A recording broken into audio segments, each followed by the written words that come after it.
All right, what is going on, guys? It is Adam, aka Marf, and this is Marfoogle News. Today, we have a packed show, so stick around. We're going to talk about everything that has gone on in the last 48 hours, so be there or be square. We'll be right back right after this.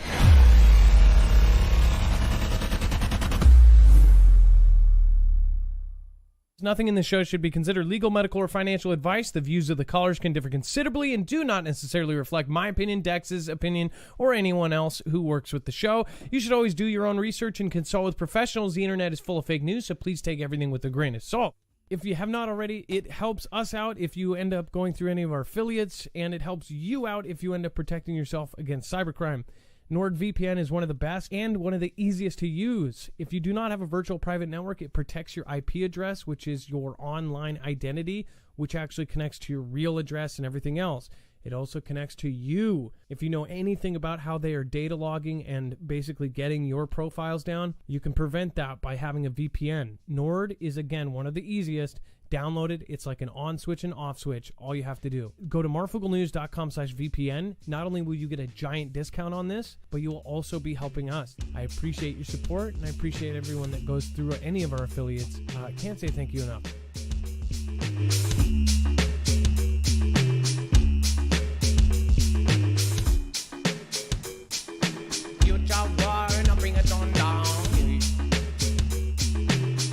All right, what is happening? It is Adam, aka Marf, and this is Marfoogle News. Today, we have a ton to go over in a short amount of time.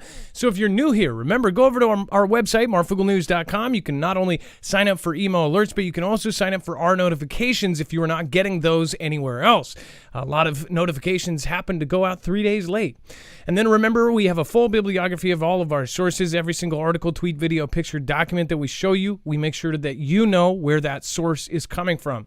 That way you have access to it. You can go back and check my work. If I said a word wrong, you can go make fun of me.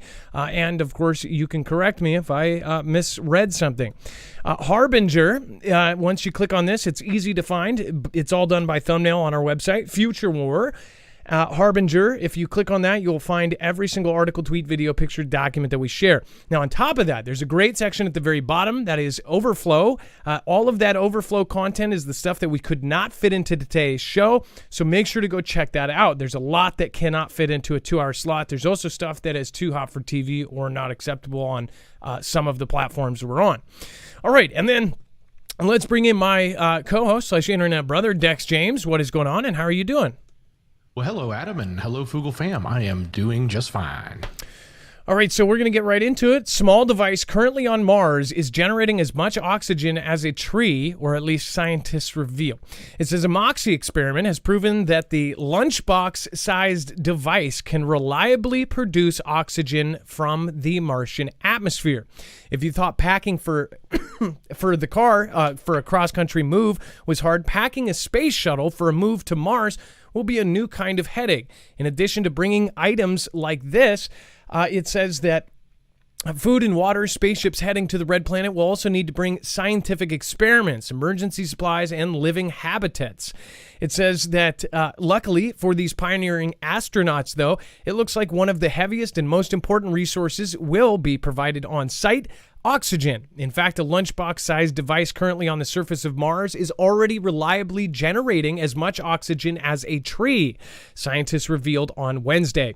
Oxygen will be important not only to provide astronauts with breathable air when they're off-planet, but also to fuel rockets to eventually take them back to Earth, in a new paper published on Wednesday.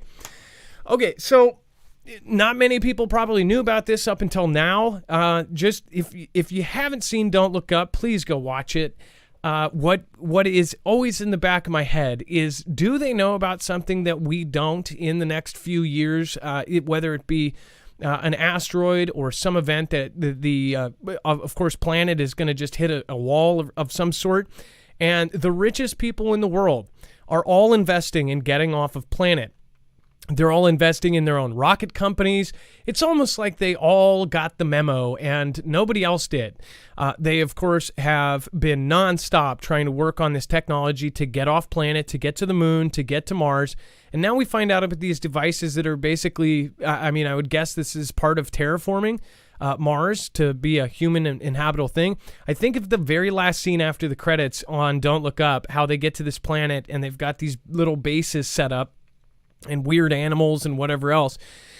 And by the way, I don't think they were on Mars in that. They were at a Goldilocks planet. But this is just super weird to me that they have these things up there, if they have them. I know that a lot of you guys doubt it, and for good reason. None of us have actually been up there ourselves. But if this is true, and if they are truly trying to do this, why has it been on such a fast track? Obviously, just yesterday or the day before we find this out, we had Elon Musk post yet another cryptic tweet showing a planet getting destroyed by an asteroid. This guy's connected to every part of the government. It almost seems like the most reasonable answer would be the truest instead of all of the other things they say is why they're doing half of this. I don't really believe half of the stuff they say. Of course, this is coming from NASA, so they have a nickname. You guys might know it. Never a straight answer. But what do you guys think about this? What does this kind of tell you? Like, what are they trying to do? And when you think of the movie Don't Look Up, which I pointed out the other night, was done by a director that actually focuses on real life stories. His specialty is doing true life dramas, like actually taking real events and basing their movie on it. That one, he even joked and said this is based on real events that haven't happened. And then ... yet. That was the whole thing that got people all hyped about it. That Netflix film was one of the longest running on the number one spot for a while there. And a lot of people have seen it. And once you've seen it, you understand what I'm saying. See, now a lot of people think that as a theory. I thought that 5 years ago. I think something, if they have been watching this whole time, that they would have already seen something like this. Dex, what do you think about this? And you saw the full Don't Look Up, right? Did you watch the very, very, very ending of it? Oh yeah, the ending was it was kind of insightful, but also dumb. But that was just my personal opinion of it. But yeah, this whole notion that they're all leaving, which is what we're talking about, right? I mean, that's the whole point. Like, why are they all running to Mars? Why do we want to run to Mars? Why do we want to run to the moon? And what's so important about getting off planet? And we've had, obviously people like Elon tell us it's important for the survival of humanity, right? I don't know that is true. That's his opinion. We'll just have to, I guess, wait and see. I don't know if it'll be in our lifetime. Maybe it will.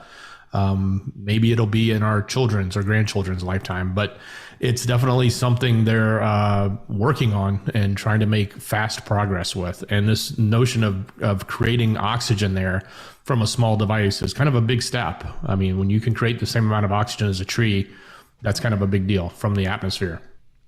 And even his banner is still shows the terraforming of Mars. Mars on the left, of course, an Earth-like planet on the right, and it shows the process.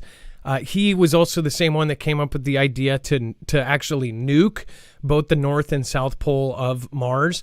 But just to show you what I was talking about, if I can find it, this. It says, this will happen again, just a matter of time. And it shows a massive, massive asteroid hitting Earth. It's a scene straight out of Greenland, which, again, Greenland came out, and a lot of people thought that, that was predictive programming of some sort. It says 66 million years ago, our ancestors lived through the most violent event in Earth's history. There's a little description of the picture there, how mammals won the dinosaurs' world. He posted that and said it will happen again. Does he know something that we don't? That is the biggest question. That's the biggest what if. But if you look at, Jeff Bezos and, all of these other billionaires that are investing in this, and even billionaires that they don't talk about, and companies that they don't talk about that are investing and making rockets to get off planet. It's freaking weird. And one thing that I hope to do a video on in the future, you guys know how I said that, Neuralink actually has a lot of competitors. There's a lot of people working on AI. There's a lot of people working on Neuralink kinds of devices. A lot of people working on terraforming equipment and things. I want to go into a deeper dive into the different companies that are making all of this stuff. I was really amazed to find out how many companies are working on stuff as if We are already on Mars. They're working on devices and little shelters and things like this that will be up on Mars. And they're not being talked about. And I'm sure over the next couple years, we'll see little articles come out like, this company makes shelters for Mars. Haha, it's so cute. But at the same time, what if you don't believe in up there? Then I would think, what is your theory on what they're really doing with all of this? They have full staffs, thousands of people that work for these companies. What are they actually doing it for? Is it all just one big thing to cover something else up? I would love to hear your opinion about it as well. But this is pretty crazy. And then to prevent a Martian plague, NASA needs to build a very special lab. The potential for tardiness presented significant programmable risk to the Mars sample return. The team determined, after all, the return is likely to be more complicated in regards to paperwork than that of purely terrestrial projects. NASA wants its project to comply with international planetary protection policies as well as its own complementary one. The sample receiving facility would also have to be approved through the National Environmental Policy Act process, which would require producing an environmental impact statement.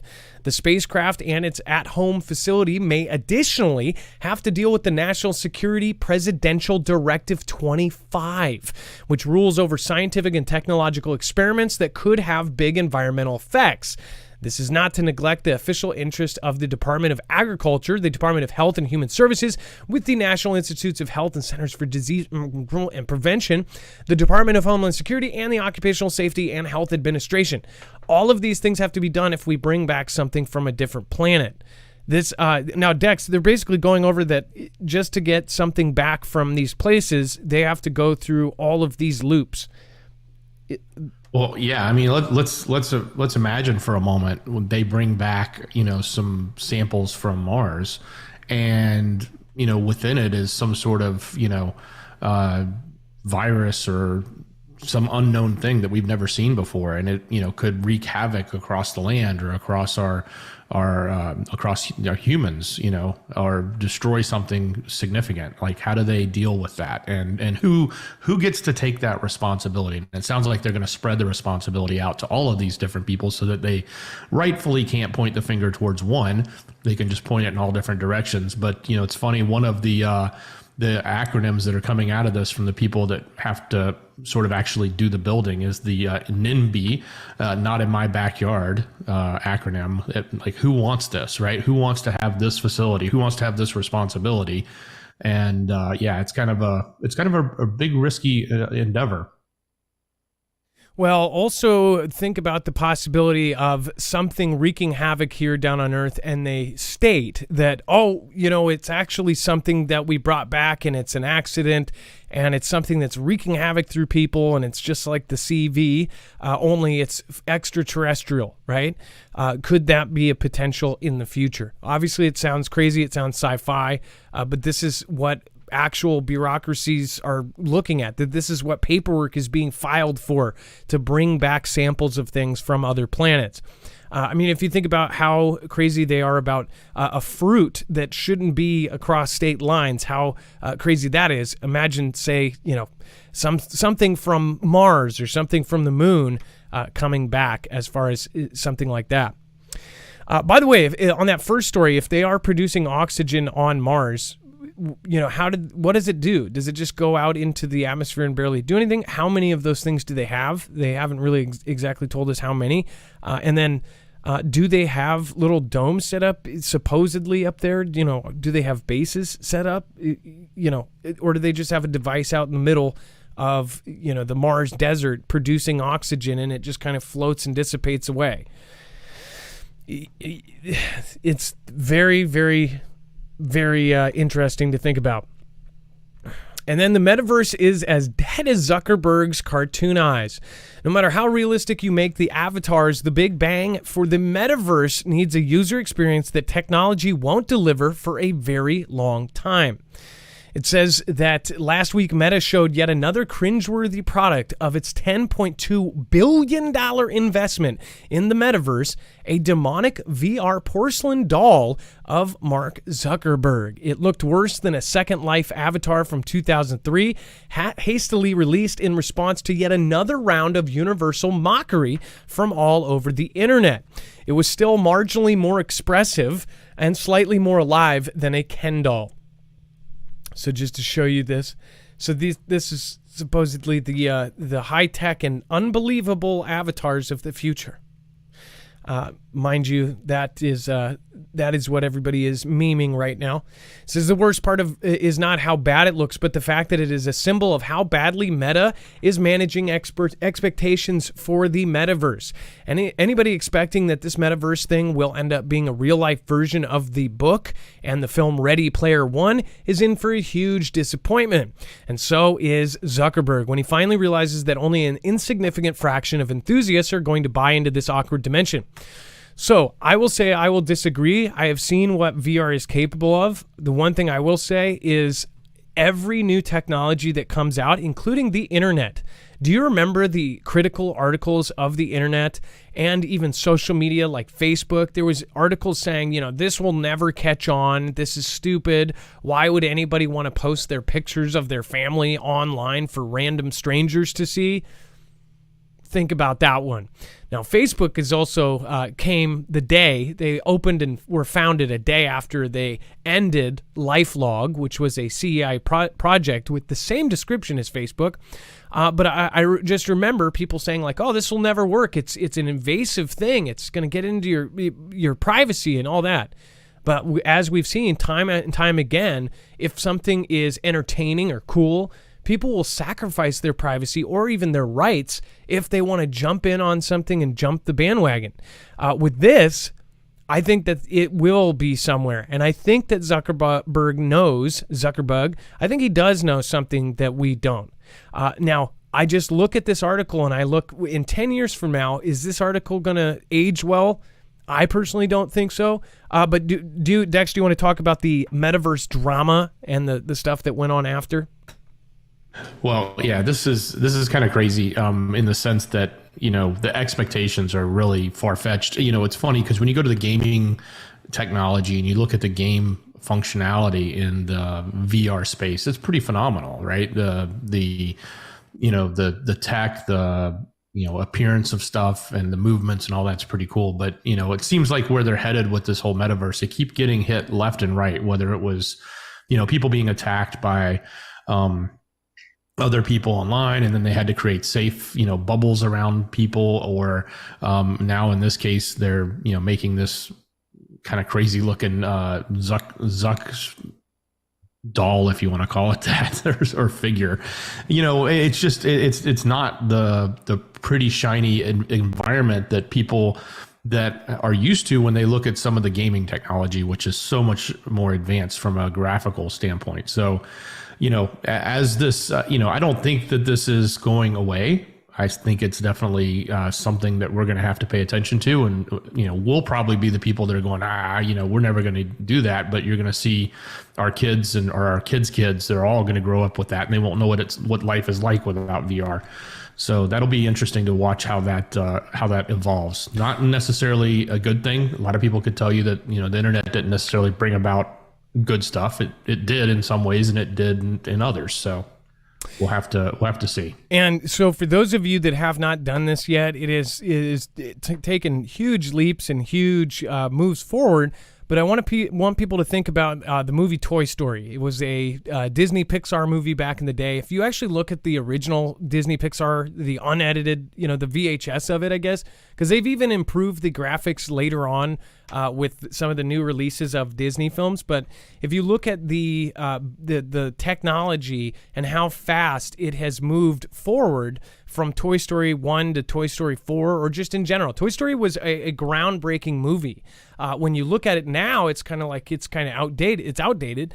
But when you look at what they are able to do with these movies and how they are able to automate most of the processes while making these things, the cost of those movies to make went down just unbelievably, so that they could end up spending more money on making it go even deeper. The hairs moving, the trees moving in the wind, and all these things.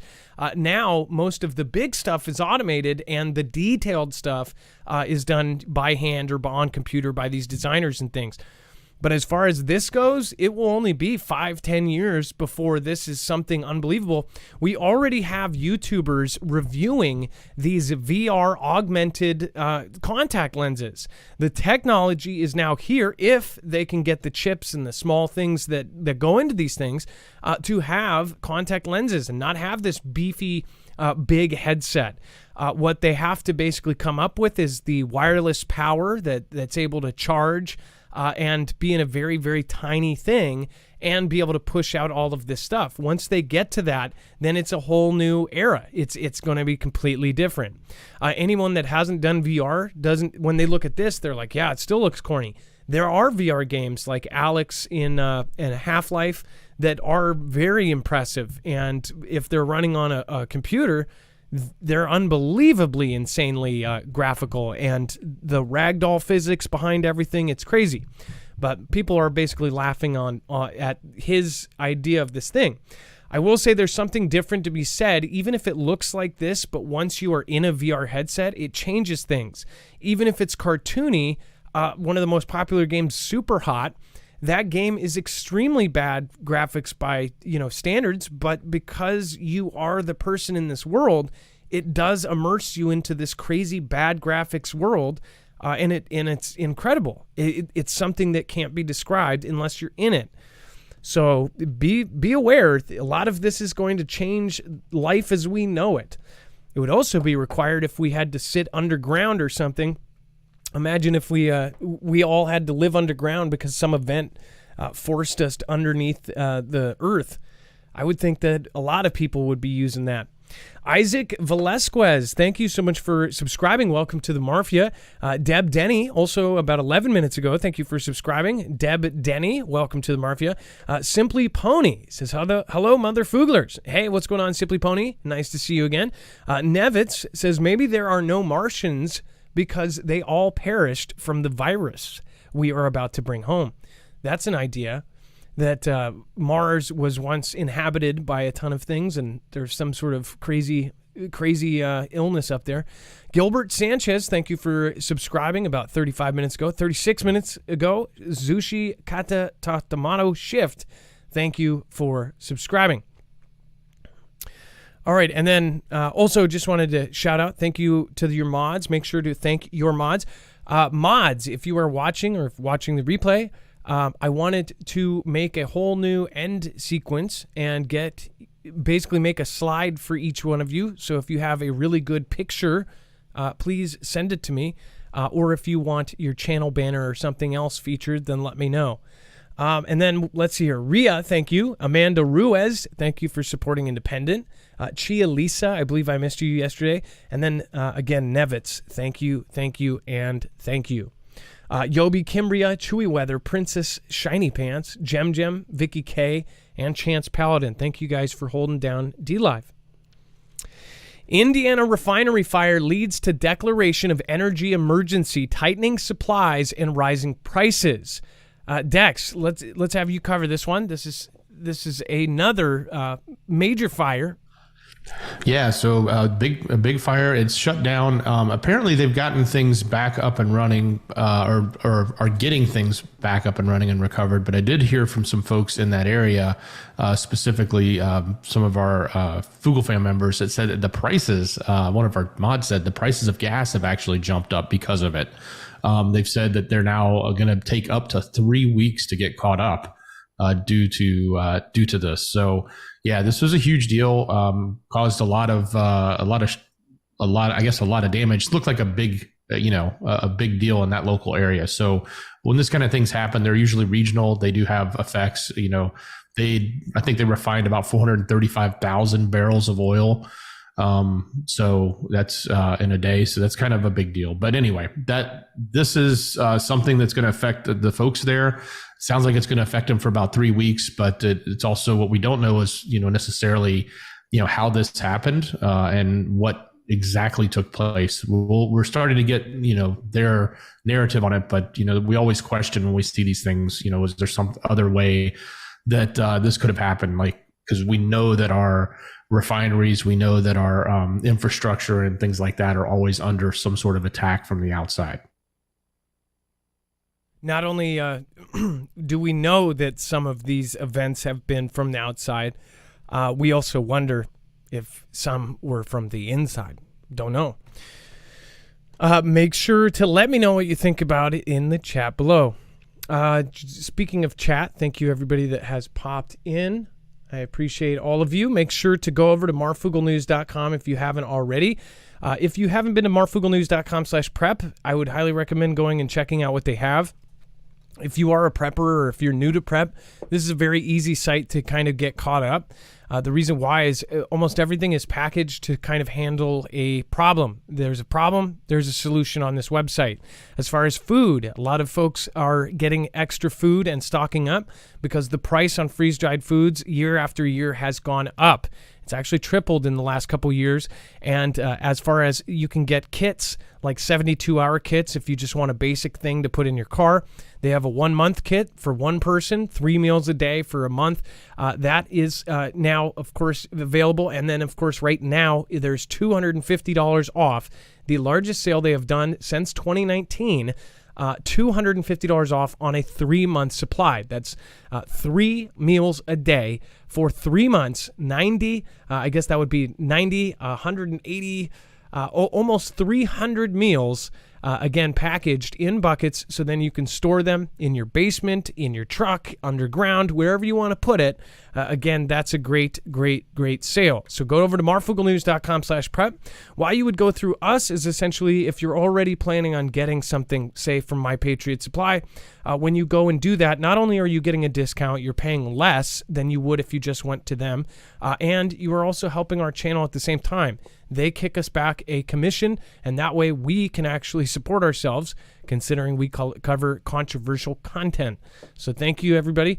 And also, I do believe that we know this has already helped people that are in just regional disasters, floods, tornadoes, things like this, people that have extra food and water. Many times it will save their life. As far as there's water filtration, there's iodine tablets. If you are one of the few that's actually worried about nuclear disaster, you can also get those there. You can get radios. You can get all sorts of great stuff like power banks and survival books. Like I pointed out yesterday, we're far too dependent on the internet. People need to have survival books because you won't have Google. All right, and then make sure to go check it out, marfooglenews.com/prep. That link will automatically give us credit, so you don't have to worry about anything. All right, and then let's get back into it. Tyson pork plant in Indiana suspended from exporting to Xi's country. So this by itself doesn't seem like much, but we have covered so many of these similar stories right now. It's pretty clear to me, and I'll just give you my opinion on this. Xi and his country have shut down electronics markets. They've shut down ports. They've shut down all sorts of stuff in the last couple of years. They have told their entire population that we are responsible for CV in 2019 and everything that came after. They have said that we basically attacked them with that. They have told their population that we are not only the enemy, but we are their attackers. This was done in all of their mouthpieces, all of their official and presidential approved medias done in August of, I want to say 2019 or 2020. And this it's kind of like a tit for tat. Dex, do you see this as a tit for tat as far as Tyson Foods doing this, or do you think that it's what they say? Well, right now they're not telling us anything. So neither the USDA nor the company has said why they've stopped it. So it's kind of a mystery, other than the fact that we know that Xi has banned certain meat imports over various processing plants in several countries over the past, with concerns about the civ and other things. So, but there's no explanation as to why this is actually happening. So it's kind of a mystery right now. Well, they're both in Indiana. So magically, right after we have a fire at an Indiana refinery, right after an Indiana Tyson Foods stops exporting to Xi's country. Do you think that there may be any kind of connection there? Well, it's definitely worth asking the question. I think, tell us what you think. Put it down in the comment below or put it in chat.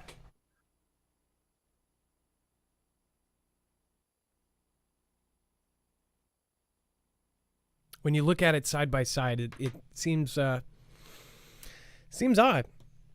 And then, of course, we have states of emergency in Mississippi's capital due to low water pressure after heavy rains. Yet another state of emergency declared. It says Mississippi Governor Tate Reeves said Monday night that he was declaring a state of emergency for Jackson after excessive rainfall exacerbated problems in one of its water treatment plants and caused low water pressure through much of the state's city. It says the low pressure raised concerns about firefighting and people's abilities to take showers and flush toilets. Reeves said on Tuesday that the Mississippi Emergency Management Agency, essentially their MEMA, will start distributing both drinking water and non-potable water in the city of 150,000 residents, and the National Guard will be called in to help. So this is yet another event where a city is left without drinking water, something done to the water, to something. They say it's because of the excessive amounts of rain. I guess if you are an expert on this, tell me how that kind of one thing causes another. Is it because it flooded and hurt the machine that does the pressure? Or how does that actually work? Either way, one thing I think about is all of the stories we have covered on water supplies, actual wells going dry and draining, and people don't have. Well, we even had a caller that said their well went empty in one day. It was an 80-foot well, and it was down below negative for whatever reason. And then, of course, you have all of these different cities that had hacks and different things. One, I forget where this was, but they hacked the water supply. They turned up a normal chemical that was in the water. It was something that is normally in there, but it's such a low dose that they say it's safe to keep the water filtered or clean or whatever. But somebody hacked in, turned that chemical so far up that it was going to be a lethal dose. And that was caught. Somebody was physically watching it go up, and luckily they were there and turned it back down. But that could have been an entire city's water supply. Everybody who drinks that, boom, everybody just falls down. Think about that. These kind of events are happening all the time, but most of them are caught, or maybe they don't get coverage, or they get turned into something else, or they predict it and it's stopped beforehand. What if it's not, though? Think about that. 150,000 residents. What if something different happened? As far as how many cities right now are handing out water and non-potable water? We've covered multiple stories so far. What is going on with our country? It seems like we are in a developing country or something. You know what I mean, Dex? It's like this is something that's a little unusual to happen this much. Yeah, every time, it seems like every day we're talking about water. And in this case, they've got too much water and they can't even drink their water. So it's not a good situation. Flooding in Vegas and all these hot places, hail the size of baseballs, and all sorts of weird events. What do you think? Let me know in the comments down below. By the way, again, thank you, Gilbert Sanchez. Welcome, welcome, welcome. Saw quite a few people pop up in chat there. Thank you. And then Ria, again, thank you. Zusha Katameta. All right, moving on to the next story here. California heat wave update as record temperatures. So we did talk about this on our main channel, Marfoogle News. Make sure to go over and share that short video out.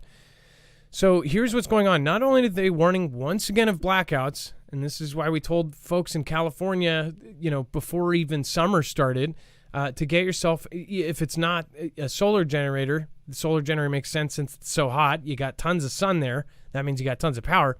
But we did say if you can, just get a regular generator if you can, because of all these blackouts. I'm pretty sure after the last few years, there's probably more people buying generators than ever before in California because these rolling blackouts have really done in people in California. Some people went as long as 9 days without power, and that was forced. That was the city saying, we're turning off your power, and we'll basically let you know when it goes back on. People were sitting without power or had to go to a hotel or go to families. If they didn't, what happens then? I don't know if they have a system for, like, if you have small children and you have nowhere else to go, like, do they do did one house in the middle of a house of complete outage get turned back on in that case? Or did they just let them suffer? Let me know if you're in California and you know about that.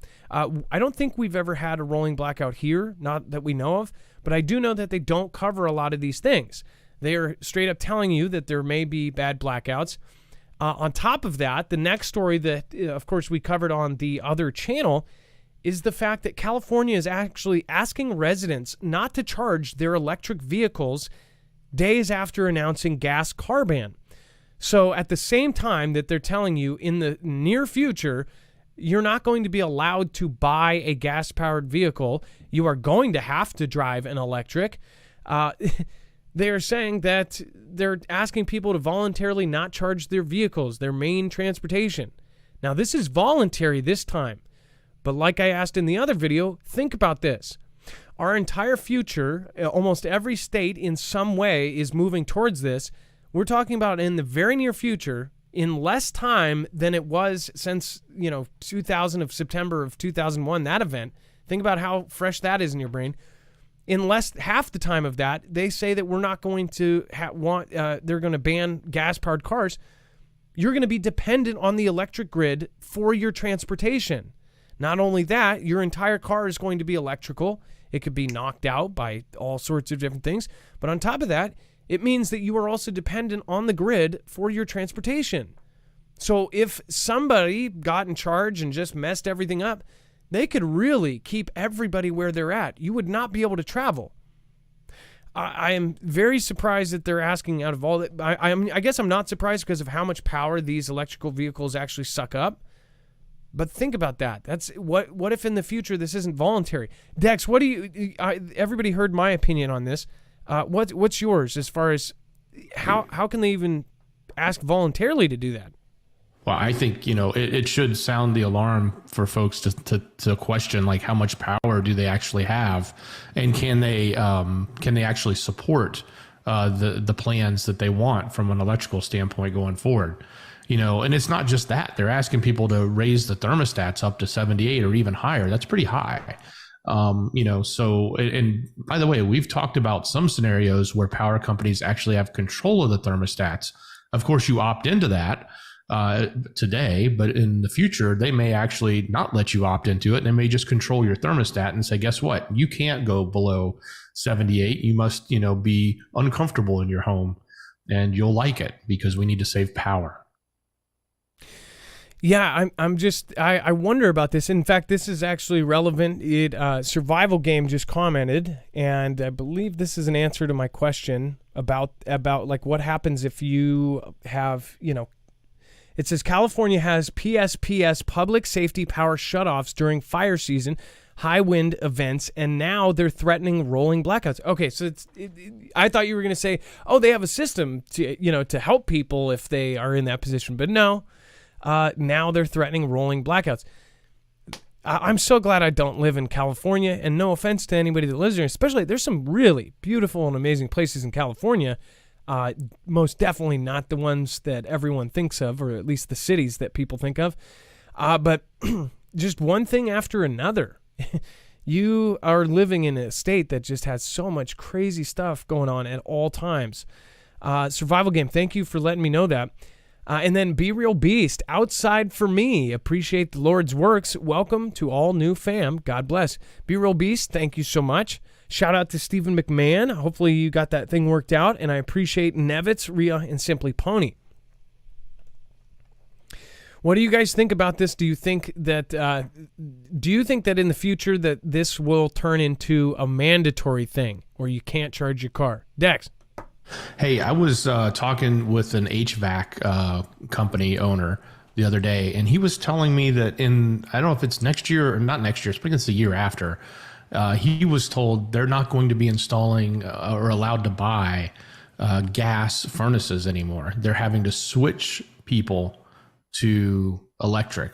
So just think about that for a moment as we talk about this electric consumption and why this push to electric, right? You know, a natural gas, you know, some houses in, you know, down here where we live, we have air and heat. It goes, we have to have both, right?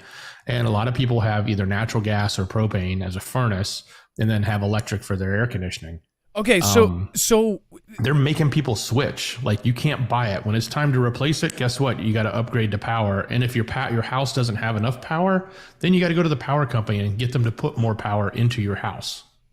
Well, and also this huge push for solar, everybody is saying, because it's for the environment, it's for this. And even in Washington, if you live here, YouTube gives you 1,000 ads. Doesn't matter if you own a house or not.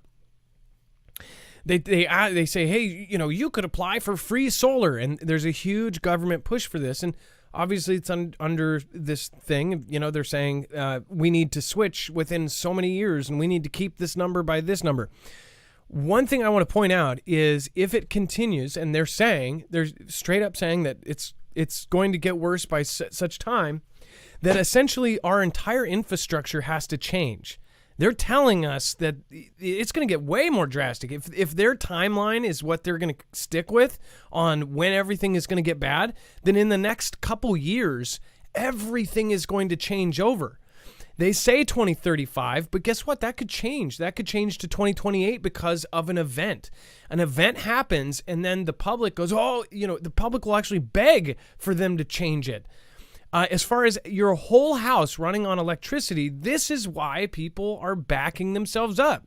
You are ending up, you know, with a situation where you are completely dependent on the grid.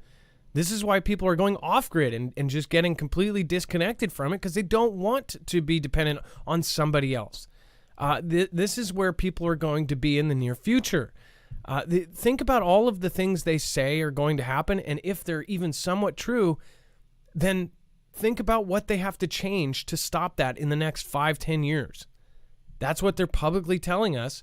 And if they're putting that much into it, then they're going to make it, look it, smell it, think it, try it, tick it, tack it, took it, think about it. Think about it.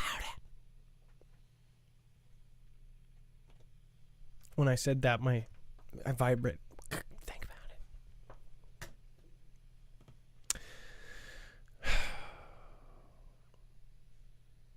Thank you, Jay Girl. That's me. Love this family. Hey, Yobi. Hello, all. Have an awesome weekend. Jim. Princess Harry. Chewy Weather. Thank you. Thank you. And thank you. All right. Moving on. Let's see here. Before we move on to giant hailstones, actually a toddler lost their life. Make sure to go over and check out marfooglenews.com/EMP. You can protect your cars, your RVs, your boats, your motorcycles with a device that is actually made to ground the signal in less than 500 trillionths of a second before it's able to fry your device. If you want to truly protect your home, your cars, every kind of device you want to keep running after an EMP or a CME, then get one of these on it. You can go to marfooglenews.com/EMP to get $50 off per device, and that stacks on top of any sale they are running. This is the same company that's outfitted agencies like DHS, Department of Homeland Security, DOD, Department of Defense, and of course they are on the DEMSO team helping the other grid, the Texas grid, on the DEMSO team. So make sure to go check it out right now, marfooglenews.com/EMP. It is definitely a very important part of prepping as far as for these two major events that are on the top of the list of potentials.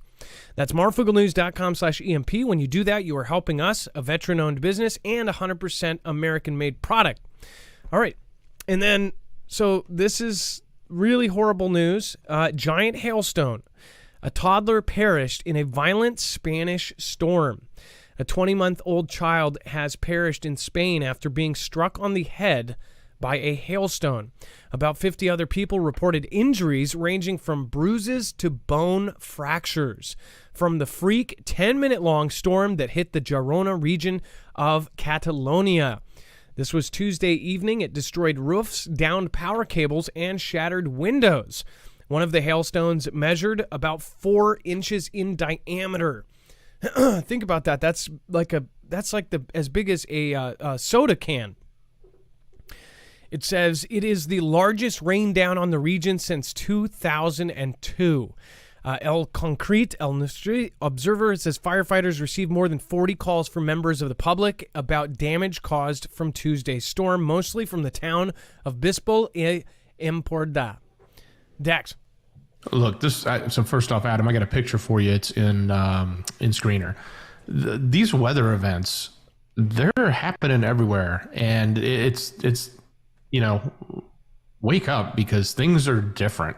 Things are different from flooding, from heat, from lack of events. Like there's been no hurricanes this month. I think we're at the end of it, and we made it all the way through August, and there was no hurricane. That's kind of a big deal, right? No name storms. No names, like no nothing, right? And look at that. I mean, there's some videos. You guys can probably go find them. I'll see if I can find one and put it on the website of this stuff coming down. And this is huge. And I know this has happened before, right? But, it's rare that you hear 50 people being injured and unfortunately a child, perishing over this. I mean, that's kind of that's some massive sized hail it takes a lot for hail to get that big. It takes a lot. Somebody is meddling. Somebody's playing God. That's the thing. It's really, I think the main argument that most people should be having is like, what's behind it, right? It's not that it's happening. Something is definitely happening, and it's most definitely getting freaky. Remember, and over 5 years, I've covered a lot of these. I do have to mention Jason A does a great job of putting together a lot of these events. He'll do it by time. So during the first 3 weeks of January or this or that, he'll put the news clips. I don't get how he gets criticism for doing it like there's scary stuff. They're real events, and actually when you look at it, that is what people need to see to kind of wake up to what the real events are. People only believe it when it comes on a news station with the news bar and everything else. That's part of the reason why it's people are trained since they're little to only believe the person that has the ticker down there and this and that, and they'll only subconsciously they'll believe that person over the person that's not. And I don't get that. Now nobody believes anybody because they know that person in the suit and tie on TV is not telling the truth, or they've told us lies, and then we don't know what to believe. It's really going nuts. Giant hailstone. If you've been through a giant hailstone storm, please let us know in the comments down below. Looks like a few new subscribers. Thank you guys. Rochelle Elia and Mark Schaefer, thank you for subscribing. John Boy, super chat, says, "Hey Adam, you will own nothing and be happy." Think about the timeline that they're talking about that. That quote means so much, and it's very, it's really good that the community has grasped that saying, because that saying is one of the most important things you will hear. And if you are waking up right now, you need to look, and you will own nothing and be happy. You need to look that up and who is saying it, and what is saying it, and really realize what that means. That's also, I think it ties into the VR stuff and everything else. People will be in their house, and it's almost like the movie WALL-E. We'll be in space. We'll all be 400 pounds on a floating chair, and we won't know what it's like to do physical activities because we'll all be in the virtual space in our head. You think that's sci-fi? This is where we're headed as far as anyone that's not in this upper elite class.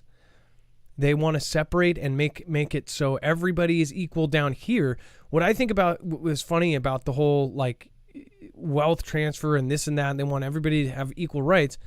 That only applies to people below the billionaire level.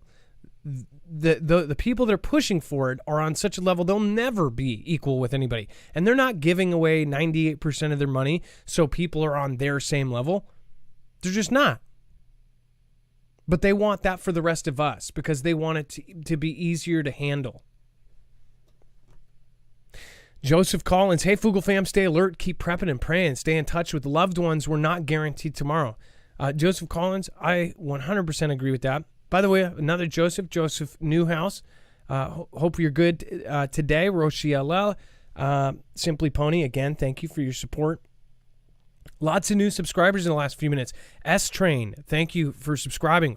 Robert Brady, welcome to the Marfia. Andrew Turhall, 26 minutes ago. The El Rocco, 27 minutes ago. Thank you for subscribing. And then Isaac and Bill, thank you for subscribing. All right, Dex, they've already heard my opinion, and if you haven't heard my opinion on this, make sure to go over to Marfoogle News over on our main channel. Taiwan stocks up on U.S. weapons, the same ones that are helping UKR thwart Vlad. So HIMARS and all of these other weapons, they are now sending to Taiwan. Seems kind of obvious what's going to happen, but... Yeah, well, let's think about it. There's two ways to look at this, in my opinion. One, you look at what has happened, and if you believe that UKR has done a good job of what they're doing, then you look at the equipment they're using. And you say, I want more of that, and that's basically what they're telling us in this article. And they're telling us that that Taiwan is saying, hey, we want to load up on everything that we saw over there. That stuff obviously worked. We need HIMARS. We need more javelins. They're expanding orders for that. So from a marketing and sales perspective for the military industrial complex, good job on your sales, right? The other side of this is to sort of say, hey, maybe what this is, let's just continue doing the same thing. If you think that this may be orchestrated or maybe, something that's put together by the powers that be, well, let's do the same thing. We did it over here. We're going to do it over there. So get ready.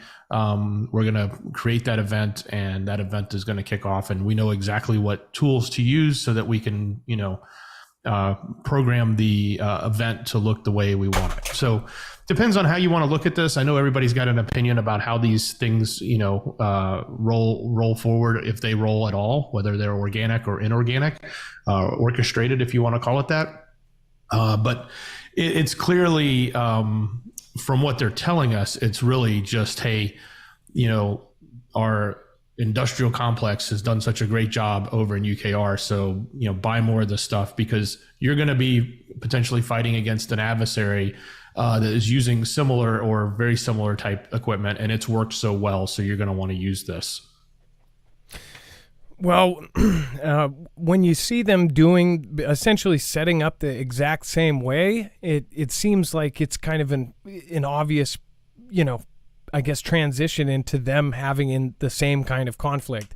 I guess everybody's wondering if we will jump in, if this is going to be a full-out thing, or if we're going to witness it just like UKR, where it's on the news, it's somewhere else. For the first couple months, it will get coverage, and then it will slowly trail off. And eventually, Taiwan is taken, and then all of a sudden we're stuck, saying, "Hey, everything's back to made in America." Seems to me like there's something that's going to happen between us and Xi's country. I think that after what happened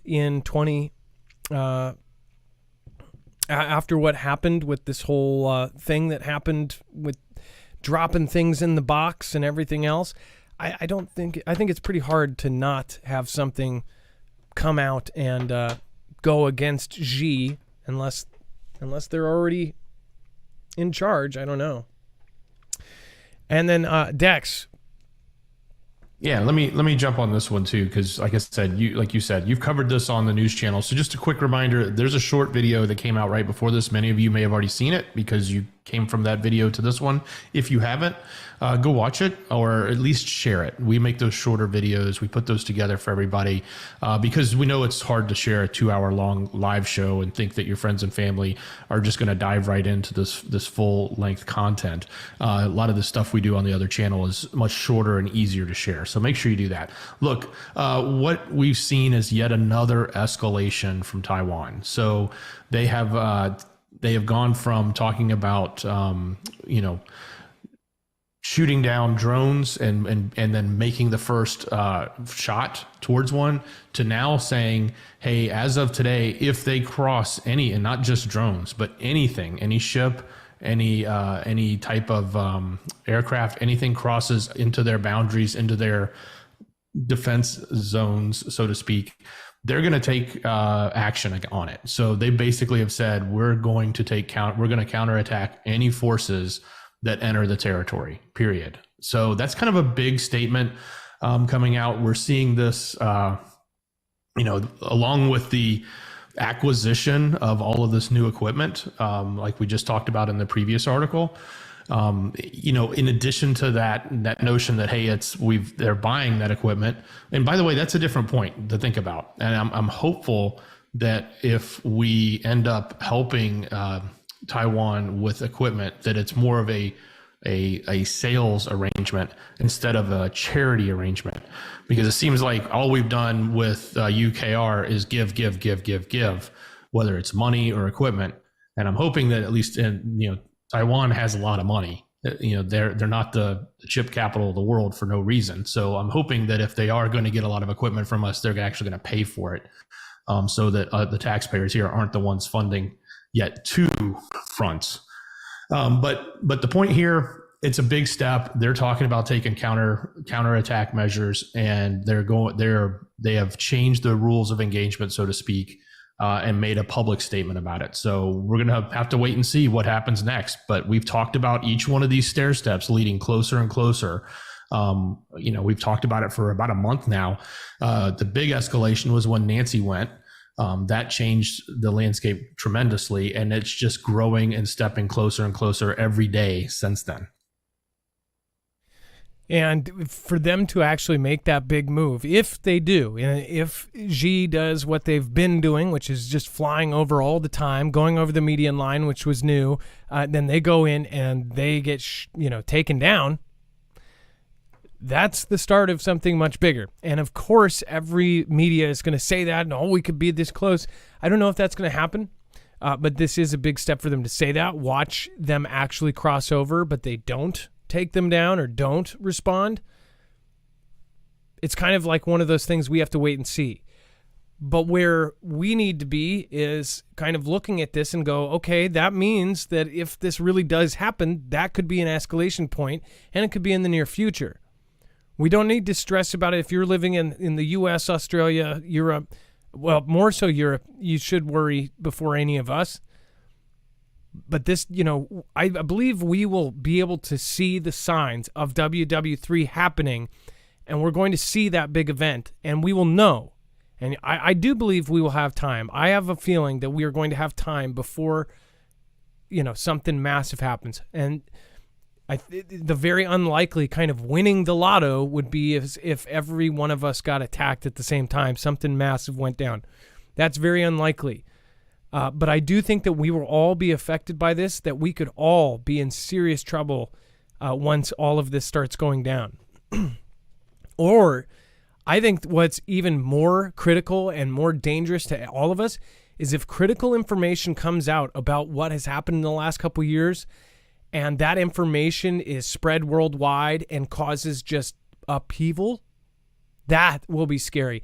If something goes on within our own country here in the U.S. and people fighting people, that is something that very well, is more likely than some of the other things.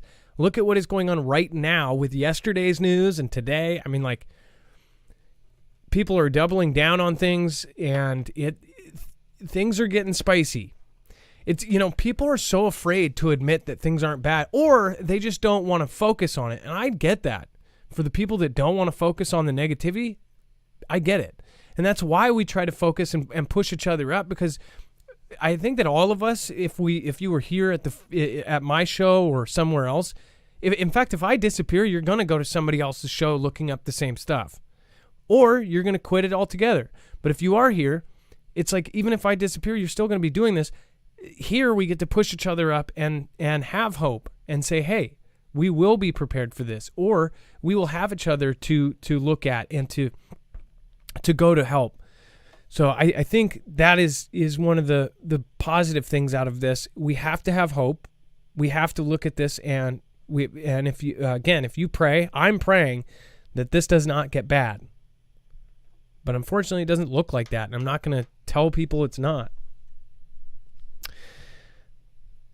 As we said, obviously the timing on Mikhail Gorbachev's perishing, a close friend said that the former USSR president was upset at the state of Vlad's country and felt his life's work was ruined. By the way, that a lot of people commented. They said, "Who's Gorbachev?" Gorbachev, again, this picture should say it all. That is such a famous birthmark right there. That's how they do all of his artwork and everything else. I guess the Obama style artwork with the red and black. I've seen his face on so many different things. It's crazy. It says a month before Mikhail Gorbachev's death, a close friend said that the former USSR president was upset at the current state of Vlad country and felt that his life's work has been ruined. Vlad media reported the death of Gorbachev on Tuesday at the age of 91. Reports earlier this summer stated that he was suffering from a serious kidney ailment. It says Gorbachev was the last president of the Soviet Union. Before it collapsed, he helped end the Cold Conflict and usher in a new age of warmer relationships between Moscow and the West. So the person who ended all that, got us all on the positive page, essentially says his life's work is ruined because, is that him saying that things are not going to get better and now it's all going to go back to conflict? How do you see it, Dex? Well, I think we had speculated yesterday when the news had come out that he obviously was not necessarily in favor of what was happening, right? And it's kind of questionable that he would go out at this time, but it's also understandable too because of his age, right? So it's not unexpected. I think the big deal here is just that, that difference between his leadership before and the way Vlad is running things now. Even though back in that day, Vlad had a role. I think he was in charge of. He was probably in charge of KGB at that time, I believe. I'm not 100% certain, but he was, if not in charge, he was in it. But yes, that's it's a big shift in the or a big difference in opinions between these two, and obviously that's coming out, and we're hearing more about it. I have to brush up on the story of Vlad, but I feel like Vlad somehow kind of took power. He was in the KGB. He had connections. He was part of the Young Leaders, as far as the what is that what is it, the World Economic Forum that has the Young Leaders Club? Like he was picked from very little to be something. And then I want to read this next part because this is important to note. What Mikhail Sergeyevich Gorbachev did is all destroyed. This is a quote. All Gorbachev's reform to zero, to ashes, to smoke. When Gorbachev left, there were 4,000 people left in NATO's rapid reaction force in Europe. 4,000. Now, NATO has announced that there will be 300,000 by the end of the next year. 300,000 troops all over NATO countries. So that's a huge increase. It says, I can tell you that Gorbachev is upset. And of course, he understands it was his life's work. Freedom is Gorbachev's business. Everyone has already forgotten who gave freedom to the Vladian Orthodox Church. Gorbachev. Private property, Mikhail Sergeyevich Gorbachev. So what is he going to say now? Gorbachev never said anything publicly about his thoughts on the UKR conflict. Over the years, he both criticized and praised Vlad publicly. According to the Washington Post, the Post reported that Gorbachev commended Vlad for helping to strengthen Vlad's country after the collapse of the Soviet Union, but worried about his limitations on a free press. Basically saying he thought he did a good job, but he also limits what people say about him. But who knows? He might have said something, but it got limited. Crazy stuff. All right, now I want to remind folks, if you are looking at rolling blackouts or any other thing, there is a solution for this, but this is probably going to be for next year. If you have looked into getting a generator, I'd highly recommend getting a solar generator. One, because it is absolutely silent. It does not make any sound. At least this one doesn't. And it is, if you have an abundance of sun, like all of you guys in California, then this is a great, great thing to have, because this runs on solar energy. It can be charged via your wall as a giant battery bank, or it can be charged by your car. But the main point of this is that you hook it up to solar panels. You can get ones from them that actually fold, portable, that have handles that you can take. I myself can carry literally 8 panels by myself. It wouldn't be fun.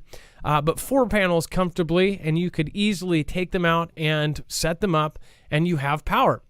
Otherwise, when they are fully charged, each battery has 1,000 watt hours, and it is a complete modular system. This is one of the best on the market. In fact, I believe, in my opinion, this is the best.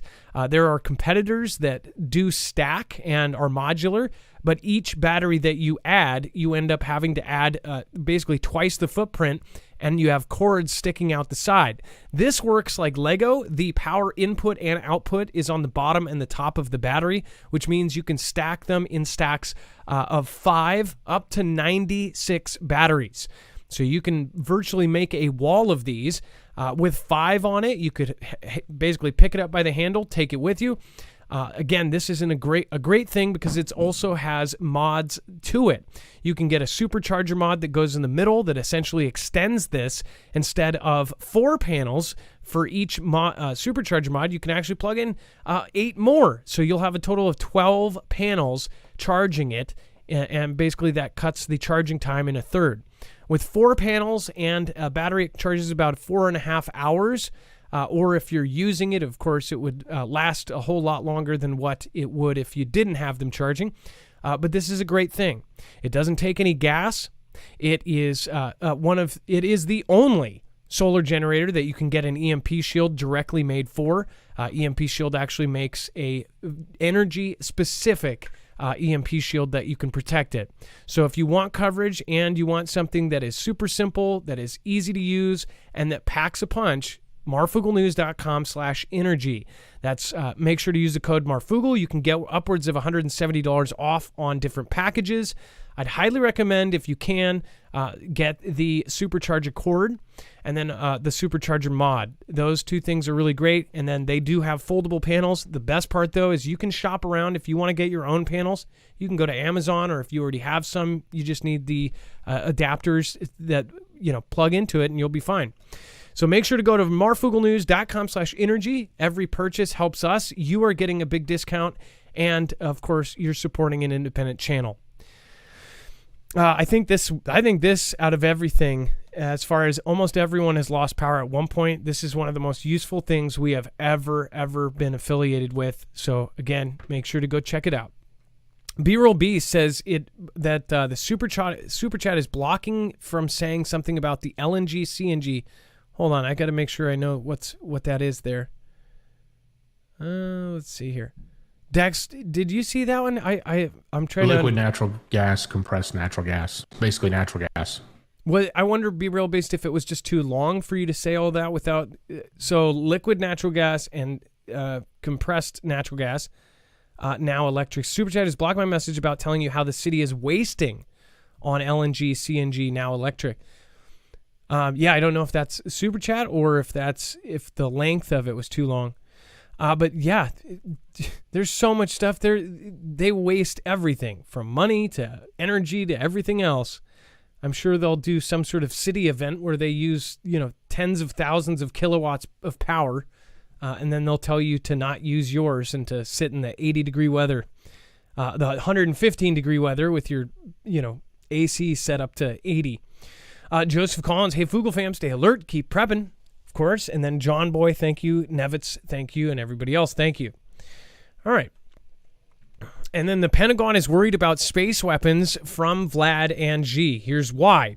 Pentagon leadership will now meet next week to discuss the growing threat from new types of space weapons being developed by Russia and China. It says the meeting, scheduled for September 6th and September 7th, is concerned with how Xi and Vlad's potential development of fractional orbital bombardment systems and space-to-ground weapons could impact U.S. deterrence and strategic ground weapons. So just want to break that down. The fractional orbital bombardment systems, that is what we have talked about. That is what actually an NK has as well. Those are a system that would essentially go around the planet, come from down below, go off, and knock down our entire grid. I think it's kind of odd that this is on the 6th and 7th, judging that Vostok East is going on from the 1st to 7th, and during that, they're going to be doing this big meeting about space weapons. This is, of course, just about a week after the director of the EMP task force has passed. Dr. Peter Pry passed from cancer. That is what we have been told. And he was one of the loudest proponents and the loudest kind of guy screaming on the edges of the mountain, saying this is one of the biggest threats that is due. And now they're having this meeting, essentially talking about it. Dex, what do you think they're going to say in this? Do you think that something's going to happen out of this? I wonder how much of a stress this is. We already had Space Force say that we are currently at war in space. At least 3 leaders in Space Force have said, "Oh, it's not about to start. It's already started, and it started up above our heads." Well, I don't expect them to necessarily give us any of the goods from this meeting. I think we'll get some highlights, but probably more along the lines of budgetary and investment and why we need to expand in this and expand in that. They might throw a nugget or two out there, but I really don't think we're going to get the inside baseball, so to speak, on the story. But I personally believe that there is a lot happening above, and specifically the fact that our adversaries, including the hermit states like NK, have enough technology that they can actually harm us. And we've seen them use FOBs, fractional orbital bombardment systems. We've seen them launch the exact pattern that would bring around a low orbit device that could be easily a EMP. We know that they have already launched and what they claim to be satellites, but these satellites are going over and repeatedly flying over the exact spot, which is the hot spot for launching an EMP, and they do it all the time. And so it's basically potentially a sitting duck just waiting to go off. All of that, and that's just from somebody like NK. So imagine what Vlad has, imagine what Xi has, imagine what some of the other states are building as well that are allies with them. So I know, in my mind or in my opinion, this is a big reason why we invested in Space Force. It's a big reason why even before Space Force, we were starting to invest heavily, even going all the way back to Reagan and Star Wars, and why it was important to sort of build out that technology so that we could, be able to defend ourselves. So I think that this is one of probably the next front, as they call it. It is really important. The dependence that we have on satellite communication, the dependence that we have on all of that tech that's up there. And by the way, that you can't just replace it. Like, you can replace a transformer at a power substation. It may take a little bit of time, but it takes a lot longer to replace 27 satellites that are running communications and other types of things for your grid or your network. And so it's not that easy to fix but it's real easy for them to take that stuff out. It's real easy for them to create havoc with very low effort on their part. And we've seen events that have happened in the past. If you're not familiar with Tianjin, a lot of us believe that was some sort of space to ground weapon before we even knew about it. That was something that just, it was unlike any other kind of explosion we've seen. It was very, very odd. That one left cars burnt like it was a nuke. You had, of course, the the event that happened in Beirut. That one was very strange as well. That was a fire. What was it? Fireworks or what did they call that? The chemical the chemical that went boom boom in Beirut. That event also had a very similar signature. That one almost could have been. There was off of the water of that. There were sub hunters flying the day before. And that one I thought was weird when you looked at it from space. It looked like the first place that went boom was at that port at the water. I also think about Xi and how they were testing those torpedoes that are port-busting torpedoes. Take an experiment like that and take it to the real world, like right there. But I wonder if we've already seen these well, I believe we have seen them, but that's just my opinion.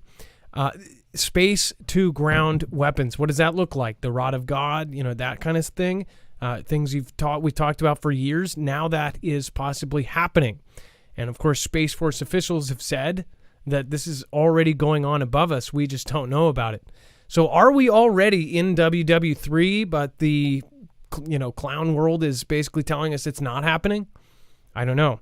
Speaking of clowns here, let's see here.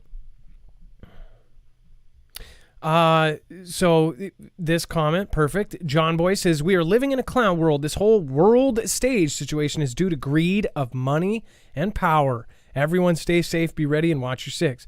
John Boy, I agree with that. Let's see here. And then Carol White, thank you for the very cute hippos. Hippopotamus. Every time I see a hippopotamus now, or I think of hippopotamus on that, what was it? The Flight of the Conchords, that song. What does he say? It's like, okay, every girl in the neighborhood. Oh, man. What a funny show. And then we have scientists want to know if Earth once harbored a pre-human industrial civilization. I know some of you are screaming at your screen saying, yes, of course it was. If you look, there are so many weird things that are coming out with current science looking back. Also, dolmens. I would love to have my sister call in. She has studied so deep into dolmens. Do you guys know what a dolmen is? If anybody wants to drop that into chat. Dex, do you know what a dolmen is? A dolmen. I do not. So a dolmen are these let's see if anybody gets it in the chat first. Dolmen. Do you guys know what a dolmen is? San Diego Scott, pretty close. Who built the pyramids? So if you take the pyramids, that is one thing that modern day science still cannot do. We cannot make the pyramids currently. So how did they do it without technology, without any of that? Javon says Japanese statues. I don't know if it's necessarily Japanese. The word could have came from that. Dolmen. So essentially they're these rock fixtures or giant rocks that are balanced on smaller rocks. Some consider the what do you call it? The stones. The stones that are stacked up in a circle. Gosh, I can't believe Stonehenge. Some consider that kind of a dolmen. But when most of the dolmens have these gigantic boulders that are stacked on little boulders, and there's absolutely no way that someone could have done it. And that's where this whole argument, like, did giants exist? Were there these 80-foot human beings that would just pull a little pebble to them and put it on top of something? Even if you had, of course, all sorts of today's technology, they still can't figure out some of these megalithic stones put on top of tiny things. Witches Rock says that. Dolmen is also guardians and women. They're all over the place. And my sister recently found one in Washington that nobody really knew about. But it was a giant boulder that you can walk through, and it's on a trail. And she believed it was, after talking to some others, we believe she actually found like a new dolmen or a new old dolmen. It is unbelievable what these civilizations were able to do back in the day. It says complex life on our planet has existed for at least 400 million years, yet as a species, we only managed to create an industrial civilization around 300 years ago. But what if an earlier industrial civilization existed on Earth millions of years ago? If that were so, how would we be able to prove it or disprove it? This is the crux of the Silurian hypothesis, a fascinating thought experiment that appeared in a study published in 2018, The International Journey of Astrobiology. The possibility of life elsewhere in the universe and its parallels with the Anthropocene, the current geological epoch, during which humans have impacted Earth to the point of no return, has long puzzled Adam Frank, a professor at astrophysics at the University of Rochester, New York, and one of the two authors of the study. It says science explains the world around us, and it says it is common for any civilization that reaches our level of energy use to trigger their own version of climate change. I was wondering if there are alien civilizations, would they also trigger the great change of course, our climate? Frank ponders. With this whirlwind of thoughts in mind, Frank visited the NASA Goddard Institute of Space Sciences, or GISS, and it says elite facility at the University of Columbia, New York. He wanted to share his thoughts with the researchers of weather and surely expected lots of raised eyebrows and skeptical stares in the process. It says, I went into the meeting with Gavin A. Schmidt, a climatologist, and the director of NASA, and started talking about aliens. And then Gavin stopped me and said, wait a second, how do you know we're the only time there's been a civilization on our planet? Frank tells Popular Mechanics. It says the question was an aha moment for Frank, mostly because it allowed him to consider revisiting facts that had been taken for granted. So this goes over Earth's evidence in Earth's geologic record. Essentially, by the way, we have found old tools, things that don't make any sense. There are I want to say there's Egyptian hieroglyphs of things that look like light bulbs. We, of course, had and it doesn't mention in this, but we had the great Library of Alexandria burn up, and that may have held all sorts of information that would have been crucial to figure out if there was technological advances before we ever knew about it. It says Homo sapiens first appeared on Earth about 300,000 years ago. In an unlikely case that such an old industrial civilization had existed, it would predate the species to which we all belong. It says it was then that Schmidt called the idea the Silurian hypothesis, paying homage to the sophisticated reptilian humanoids awoken via nuclear testing after 400 million years of hibernation in a 1970s episode in a British episode of Doctor Who. It says the study authors decided to laser in on the time period from 4 million years ago to 400 million years ago, going back hundreds of millions of years to find traces of potential pre-Homo sapiens civilization is not a piece of cake. After a few million years, Earth is pretty much resurfaced. You're not going to have any statues, buildings, or anything left. So basically saying that after a certain amount of time, even if there was evidence, if there were pyramids or if there were this, they would slowly decay and they would be disappeared and there would be no sign of them to look at. And it says you're not going to have any statues, buildings, or anything left. It says fossil records will be virtually non-existent as everything will have crumbled to dust. The only evidence would come in the form of chemical imprints. You have to look at each layer of rock and then try to detect trends, look for changes in things like the carbon or oxygen isotopes, which are tracers of things like carbon dioxide. An industrial civilization would dump lots of carbon dioxide into the atmosphere, just like we do. Frank says plastic or nanoparticles would also be good indicators of industrial civilization that occurred in time immemorial. Schmidt and Frank were intrigued by the period of geological history known as Paleocene-Eocene thermal maximum, or the PETM, because something peculiar happened on our planet during it. 56 million years ago, Earth's average temperature soared to 15 degrees Fahrenheit above what we have today, and the world became a temperate and iceless place. They have investigated the carbon and oxygen isotope ratios from the PETM and indeed saw spikes, but they also saw declines. And all of these over a few 100,000 years, which is nowhere near the speed at which carbon is currently suffocating the atmosphere. So, Dex, they're actually saying that this was nowhere near what we are currently dealing with. And also they're saying that there was potential that the planet already went through this. Like this is what they're thinking is, what if humans already existed, or a species before humans, they got technologically advanced, they had an industrial thing, they went extinct, and then it all started over again and it happened again. Or it's some sort of like never-ending cycle or something. What if they then went to Mars, ruined that planet, came back, started the seeds of it, and then that's what we are, and some sort of ancient civilizations. This is, of course, the debate of the last 60 years now. What do you think? Well, that's the most interesting part about the great unknown is you can speculate all you want, right? And that's what's so interesting. Like you can speculate that our entire universe is really the speck of sand under the fingernail of some giant in another universe, right?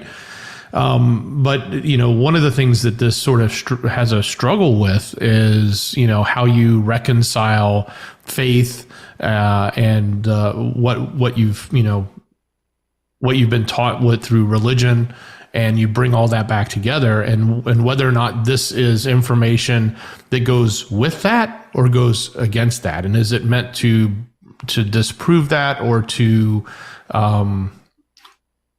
is it meant to hide something, right? That's sort of the quandary here. And the fact that this, again, it's just a big hypothesis, right? I mean, sure, there's some science in there around, what they find and what you look at and how you interpret things. But then, you got to sort of, how do you reconcile all of this back together into something that's actually factual and meaningful? And then, how do you help people, if it is factual, how do you help people rationalize what that means to what we've been taught, right? And if you're trying to change the narrative of what we've been taught, that's one thing. If you're trying to support the narrative of what we've been taught, that's another thing, right? There's so many different ways you can look at that, and that's the struggle when you look at this kind of stuff, because it is very it's fascinating. It's got a fantasy level to it, but it's also controversial, troubling. It's super controversial, right? To think about these things. And it really, it can tug at you. And, a lot of times you just have to rely on your faith because that's what you have. I always wondered if there was something in the middle, if there was some way that, that a lot of things could have been possible, and that it is all by design by God. That what is happening, everything that is happening right now is happening for a reason, and we are in this zone. Who knows? Maybe all of this information very well could be demonic forces trying to take people away from God, make them think that there isn't a God, and that it's all something else. MiG-41 space fighter MiG-41 space fighter. Check out articles about the mighty space fighters, or the MiG. Okay, I will. LAPD SWAT 1. Let's see here. What is that article? I didn't know. Fighter that can do an air and space operational in 2040. Did we cover that, Dex? Is it the MiG-41 space fighter? Is that something we already covered? Is that ours, or we talked? I think we talked about that a long time ago. But we also covered the other one, the opposite, which was the sea and air. Remember the drone that would go underwater and pop up in the air and then go back underwater? So LAPD SWAT 1, I will check that out. I believe we've covered it, but we also covered something. If you haven't seen, you got to check this out. There is a drone that we are designing that is... Well, actually, no. It's a submarine, right? Doesn't it house 10 people? It can hold 10 people. But essentially, it's a drone that can go underwater and then fly out and fly. Well, actually, no. I'm getting confused because there was a weapon that was an unmanned drone that G had, right? Wasn't it G that made one that could go above air, go underwater, then pop out right before it hits, and then hit? So it was almost impossible to stop. And then we have a submarine that houses 10 that can pop up and then fly. Really crazy stuff is coming out right now. Carol McLean, thank you for all your hard work. Thank you. Blue Boy 1968, another great show, Adam. Got a topic for you to look up, and it's about how Xi's country is destroying Australian and American war graves in the Java Sea for pre-atomic steel. I believe that is that's in our web only. Did you get or no? That's the threats to the graves. Never mind. We may not have that actually. No, that's an interesting story though. The Java Sea. It was from 2017. They call them grave robbers, but they were going in and picking out shipwreckers, going in and taking out old equipment from the old WW2 conflict from underwater, and potentially having bodies in them. But they were really doing it to get the steel. They wanted the steel. Huh. So I don't know. No, I actually I need to brush up on that. I do not know about that. So I will look that up. And then we have Kano's Kid. I believe I missed. The elites are using fear to provoke a survival response from the masses, less likely to band together and fight back when we're just trying to survive. I see what you mean. But I think like 95% of people are not trying to prepare whatsoever. And some people look at it, if we're covering scary stuff, I think some people need to have a match lit under their toe to actually get ready. I think there is something to say, and I wish a college study would go over this, but I think people do need fear in their life. It's human for us to have our fight or flight. And sometimes you need part of that flight part of your brain to trigger, to be able to actually get going and move and get prepared. What's crazy to me is that almost everyone, I forget, it's over 90% of people have an average of 3 days of food in their fridge at any given time. So if you only have 3 days of food and that's all they have, you're done. Imagine you have a whole family and you have 3 days of food in your fridge. Now, that's what we normally have, but we also have our canned foods. We have our stocks. We have our survival stuff. And I only started that in like 2015 or 2016. I know that most people are, and a lot of people are going about it slow. And I think that that's a good thing. You have time. People think that they need a huge wall out of the movie of supplies. You got to start small. Just start out one can. Every time you go grocery shopping, get an extra canned food.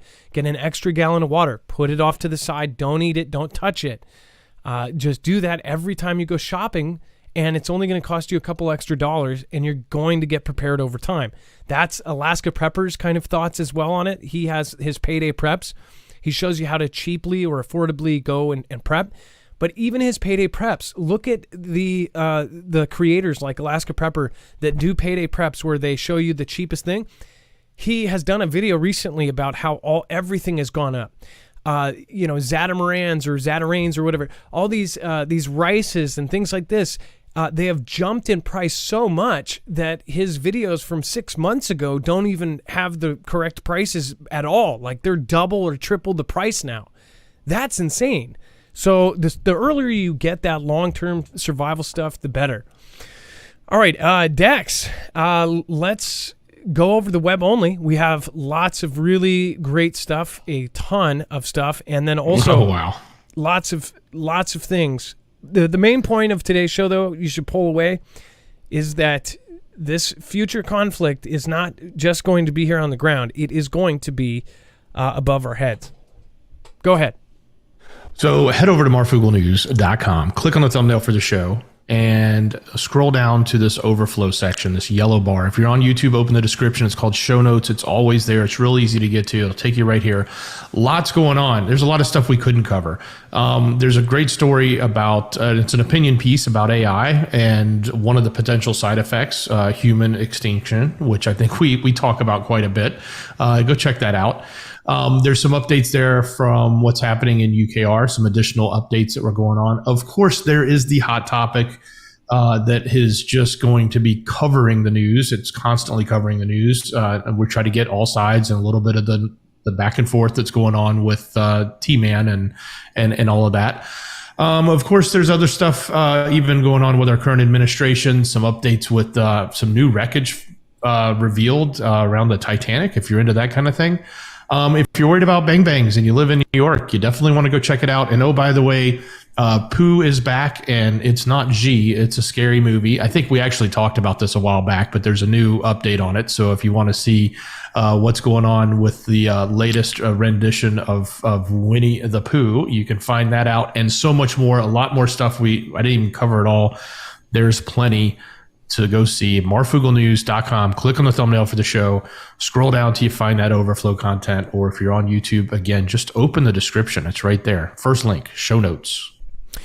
And so many great people popped in. Thank you, Bones and Rip Curl, for modding tonight. I saw you guys in there holding it down. Thank you, thank you, thank you. Susan H., Unseen Apex 13, Candace Kappa, Jordan Black was here, the Major, Candace. Thank you, Pam Ridley, Geo Huff, Derek Boss, or Bass. Awesome Trevor, Awesome Treasures, 777. We've got Tim Mann, WT. I see lots of new names. Thank you guys for sharing this out. Thank you for sharing our show with your family or friends. Someone asked, like, if we are left or right. I answered on Twitter. I am a late 60s era liberal. It just means that now that means I'm far the other direction, right? That's how I put it, because my aunt and uncle were both late 60s. In the late 60s, they were liberal. Now they would be who people consider as far right. Is that crazy or what? That if you've stayed the same, that has basically gone this direction, and if you were in the middle, then you're far this way. If you were this way, then you're now this way. It's insanity. Have a good night, guys. It's now time for the shoutro. If you've never been here before, this is where I say thank you to the people that matter most, you. Thank you, Dex. Love everything you do. Thank you so much for your service.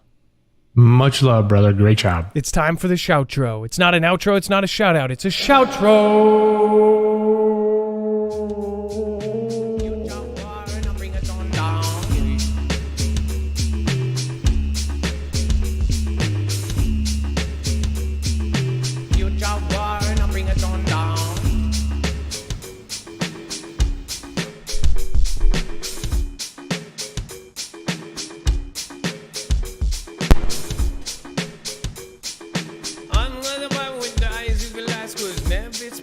Debbie on the Denny and a simply pony and everybody fanny and I'm going back down and all them on the food glass hella. Be back.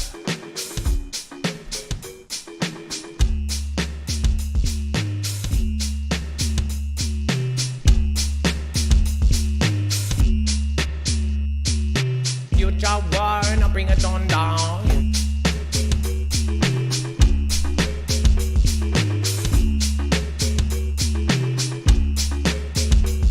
I got the jack on stacks on the armed in the K. Balls in the juicy and the needs to stay. Labels back in the CEA.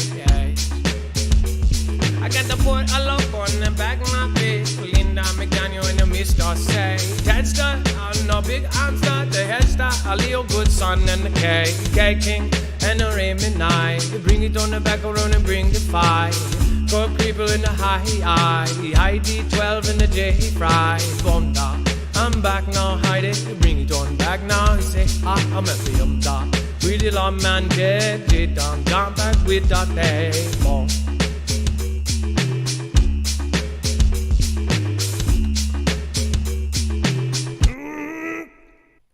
All right, let's make one from scratch. Let's try to make it in under 15 seconds. 15.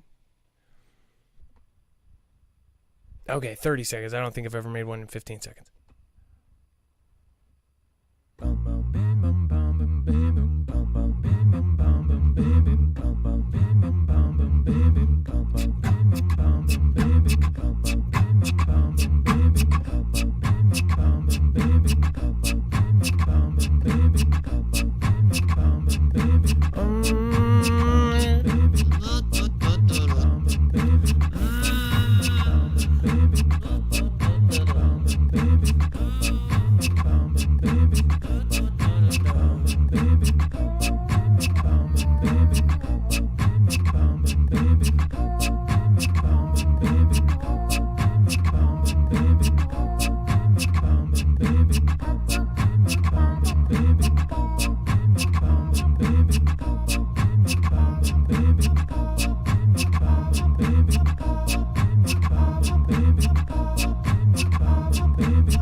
gonna bring it down, and I did marvelous on Nevis and Dabdani. Everybody go